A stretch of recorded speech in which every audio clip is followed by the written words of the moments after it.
सच्चिदानन्दरूपाय विश्वोत्पत्त्यादिहेतवे तापत्रयविनाशाय श्रीकृष्णाय वयं नुमः। कृष्णं नारायणं वन्दे कृष्णं वन्दे व्रजप्रियं कृष्णं द्वैपायनं वन्दे कृष्णं वन्दे पृथासुतम्। ओम नमो भगवते वासुदेवाय। ओम श्री परमात्मने नमः। श्रीमद्भागवत महापुराण के चतुर्थ स्कंध में 20वां, जिसमें कि महाराज पृथु की यज्ञशाला में श्री विष्णु भगवान का प्रादुर्भाव का वर्णन है। मैत्रेय उवाच भगवानपि वैकुंठः शाकं भगवता विभुः यज्ञेरयज्ञपतेस्तुष्टो यज्ञभुक् तमभाषत। श्री भगवान उवाच एष ते कारसेदभङ्ग हयमेधसतस्य क्षमापयत आत्मानं मुस्य चन्तुर्महर्षि शूधियः साधवो लोके नरदेव नरोत्तमा नाविदुह्यन्ति भूतेभ्यो यहीनात्मा कलेवरम् पुरुषा यदि मुह्यन्ते त्वादृशा देव मायया श्रम एव परं जातो दीर्घया वृद्धसेवया अतः कायमिमं विद्वान् विद्या काम कर्मभिः आरब्ध इत्येनेवास्मिन् प्रतिबुद्धोऽनुसज्जते। श्री मैत्रेय जी कहते हैं विदुर जी, महाराज पृथु के 99 यज्ञों से यज्ञ भोक्ता यज्ञेश्वर भगवान विष्णु को भी बड़ा संतोष हुआ। उन्होंने इंद्र के सहित वहां उपस्थित होकर उनसे कहा, श्री भगवान ने कहा, राजन, तुम्हारे 100 अश्वमेध पूरे करने के संकल्प में विघ्न डाला है। किसने? तो इंद्र ने। अब ये तुमसे क्षमा चाहते हैं, तुम इन्हें क्षमा कर दो। नरदेव, जो श्रेष्ठ मानव साधु और सद्बुद्धि संपन्न होते हैं, वे दूसरे जीवों से द्रोह नहीं करते, क्योंकि यह शरीर ही आत्मा नहीं है। यदि तुम जैसे लोग भी मेरी माया से मोहित हो जाए तो समझना चाहिए कि बहुत दिनों तक की हुई ज्ञानी जनों की सेवा से केवल श्रम ही हाथ लगा। ज्ञानवान पुरुष इस शरीर को अविद्या, वासना और कर्मों का ही पुतला समझकर इसमें आसक्त नहीं होता। इस प्रकार जो इस शरीर में ही आसक्त नहीं है, वह विवेकी पुरुष इससे उत्पन्न हुए घर, पुत्र और धन आदि में भी किस प्रकार ममता रख सकता है। यह आत्मा एक शुद्ध, स्वयं प्रकाश, निर्गुण गुणों का आश्रय स्थान, सर्वव्यापक, आवरण शून्य, सबका साक्षी एवं अन्य आत्मा से रहित है, अतएव शरीर से भिन्न है। जो पुरुष इस देह स्थित आत्मा को इस प्रकार शरीर से भिन्न जानता है, वह प्रकृति से संबंध रखते हुए भी उसके गुणों से लिप्त नहीं होता, क्योंकि उसकी स्थिति मुझ परमात्मा में रहती है। राजन, जो पुरुष किसी प्रकार की कामना न रखकर अपने वर्णाश्रम के धर्मों द्वारा नित्य प्रति श्रद्धा पूर्वक मेरी आराधना करता है, उसका चित्त धीरे धीरे शुद्ध हो जाता है। चित्त शुद्ध होने पर उसका विषयों से संबंध नहीं रहता तथा उसे तत्व ज्ञान की प्राप्ति हो जाती है। फिर तो वह मेरी क्षमता रूप स्थिति को प्राप्त हो जाता है। यही परम शांति ब्रह्म अथवा कैवल्य है। जो पुरुष यह जानता है कि शरीर, ज्ञान, क्रिया और मन का साक्षी होने पर भी कूटस्थ आत्मा उनसे निर्लिप्त ही रहता है, वह कल्याणमय मोक्ष पद प्राप्त कर लेता है। राजन, गुण प्रवाह रूप आवागमन तो भूत, इंद्रिय, इंद्रियाभिमानी देवता और चिदाभास, इन सब की समष्टि रूप परिच्छिन्न लिंग शरीर का ही हुआ करता है। इसका सर्वसाक्षी आत्मा से कोई संबंध नहीं है।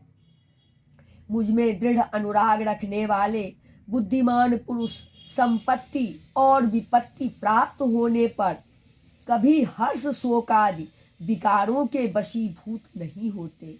इसलिए वीरवर, तुम उत्तम, मध्यम और अधम पुरुषों में समान भाव रखकर सुख दुख को भी एक सा समझो तथा मन और इंद्रियों को जीतकर मेरे ही द्वारा जुटाए हुए मंत्री आदि समस्त राजकीय पुरुषों की सहायता से संपूर्ण लोकों की रक्षा करो। राजा का कल्याण प्रजा पालन में ही है। इससे उसे परलोक में प्रजा के पुण्य का 6ठा भाग मिलता है। इसके विपरीत जो राजा प्रजा की रक्षा तो नहीं करता किंतु उससे कर वसूल करता जाता है, उसका सारा पुण्य तो प्रजा छीन लेती है और बदले में उसे प्रजा के पाप का भागी होना पड़ता है। ऐसा विचार कर यदि तुम श्रेष्ठ ब्राह्मणों की सम्मति और पूर्व परंपरा से प्राप्त हुए धर्म को ही मुख्यतः अपना लो और कहीं भी आसक्त न होकर इस पृथ्वी का न्यायपूर्वक पालन करते रहो तो सब लोग तुमसे प्रेम करेंगे और कुछ ही दिनों में तुम्हें घर बैठे ही शनकादि सिद्धों के दर्शन होंगे। राजन, तुम्हारे गुणों ने और स्वभाव ने मुझको बस में कर लिया है, अतः तुम्हें जो इच्छा हो मुझसे वर मांग लो। उन क्षमा आदि गुणों से रहित यज्ञ, तप अथवा योग के द्वारा मुझको पाना सरल नहीं है। मैं तो उन्हीं के हृदय में रहता हूँ जिनके चित्त में क्षमता रहती है। श्री मैत्रेय जी कहते हैं, विदुर जी, सर्वलोक गुरु श्री हरि के इस प्रकार कहने पर जगत विजयी महाराज पृथु ने उनकी आज्ञा शिरोधार्य की। देवराज इंद्र अपने कर्म से लज्जित होकर उनके चरणों पर गिरना ही चाहते थे कि राजा ने उन्हें प्रेम पूर्वक हृदय से लगा लिया और मनोमालिन्य निकाल दिया। फिर महाराज पृथु ने विश्वात्मा भक्त वत्सल भगवान का पूजन किया और क्षण क्षण में उमड़ते हुए भक्ति भाव में निमग्न होकर प्रभु के चरण कमल पकड़ लिए। श्री हरि वहां से जाना चाहते थे किंतु पृथु के प्रति जो उनका वात्सल्य भाव था उसने उन्हें रोक लिया। वे अपने कमल दल के समान नेत्रों से उनकी ओर देखते ही रह गए, वहां से जा न सके।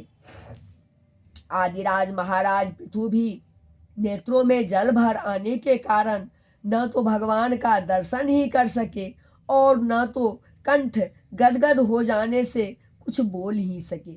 उन्हें हृदय से आलिंगन कर पकड़े रहे और हाथ जोड़े ज्यों के त्यों खड़े रह गए।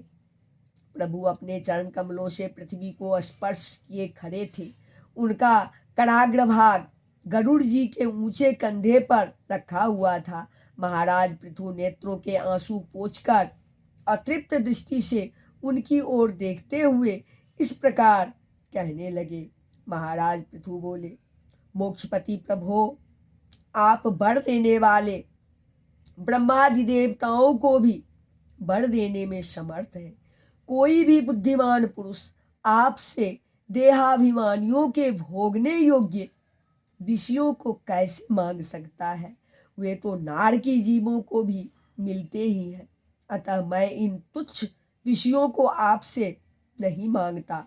मुझे तो उस मोक्ष पद की भी इच्छा नहीं है जिसमें महापुरुषों के हृदय से उनके मुख द्वारा निकला हुआ आपके चरण कमलों का मकरंद नहीं है। जहाँ आपकी कीर्ति कथा सुनने का सुख नहीं मिलता। इसलिए मेरी तो यही प्रार्थना है कि आप मुझे 10,000 कान दे दीजिए, जिनसे मैं आपके लीला गुणों को सुनता ही रहूं। पुण्य कीर्ति प्रभो, आपके चरण कमल मकरंद रूपी अमृत कणों को लेकर महापुरुषों के मुख से जो वायु निकलती है, उसी में इतनी शक्ति होती है कि वह तत्व को भूले हुए हम कुयोगियों को पुनः तत्व ज्ञान करा देती है। अतएव हमें दूसरे वरों की कोई आवश्यकता नहीं है। उत्तम कीर्ति वाले प्रभु, सत्संग में आपके मंगलमय सुयश को दैववश एक बार भी सुन लेने पर कोई पशु बुद्धि पुरुष भले ही तृप्त हो जाए, गुणग्राही उसे कैसे छोड़ सकता है। सब प्रकार के पुरुषार्थों की सिद्धि के लिए स्वयं लक्ष्मी जी भी आपके यश को सुनना चाहती हैं। अब लक्ष्मी जी के समान मैं भी अत्यंत उत्सुकता से आप सर्वगुण धाम पुरुषोत्तम की सेवा ही करना चाहता हूँ, किंतु ऐसा न हो कि एक ही पति की सेवा प्राप्त करने की होड़ होने के कारण आपके चरणों में ही मन को एकाग्र करने वाले हम दोनों में कलह छिड़ जाए। जगदीश्वर, जगत जननी लक्ष्मी जी के हृदय में मेरे प्रति विरोध भाव होने की संभावना तो है ही, क्योंकि जिस आपके सेवा कार्य में उनका अनुराग है, उसी के लिए मैं भी लालायित हूँ। किंतु आप दिनों पर दया करते हैं, उनके तुच्छ कर्मों को भी बहुत करके मानते हैं।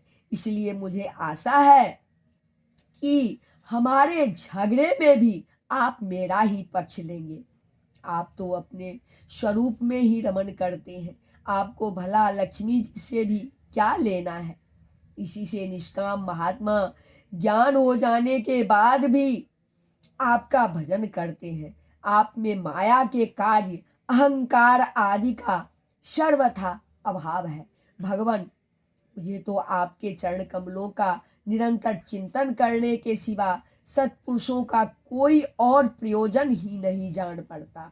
मैं भी बिना किसी इच्छा के आपका भजन करता हूँ। आपने जो मुझसे कहा कि वर मांग, सो आपकी इस वाणी को तो मैं संसार को मोह में डालने वाली ही मानता हूँ। यही क्या, आपकी वेद रूपा वाणी ने भी तो जगत को बांध रखा है। यदि उस वेद वाणी रूप रस्सी से लोग बंधे न होते तो वे मोहवश सकाम कर्म क्यों करते।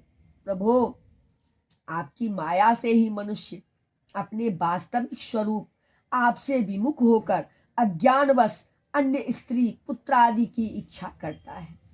फिर भी जिस प्रकार पिता पुत्र की प्रार्थना की अपेक्षा न रखकर अपने आप ही पुत्र का कल्याण करता है, उसी प्रकार आप भी हमारी इच्छा की अपेक्षा न करके हमारे हित के लिए स्वयं ही प्रयत्न करें। श्री मैत्रेय जी कहते हैं, आदिराज पृथु के इस प्रकार स्तुति करने पर सर्वसाक्षी श्रीहरि ने उनसे कहा, राजन, तुम्हारी मुझ में भक्ति हो, बड़े सौभाग्य की बात है कि तुम्हारा चित्त इस प्रकार मुझ में लगा हुआ है। ऐसा होने पर तो पुरुष सहज में ही मेरी उस माया को पार कर लेता है, जिसको छोड़ना या जिसके बंधन से छूटना अत्यंत कठिन है। अब तुम सावधानी से मेरी आज्ञा का पालन करते रहो।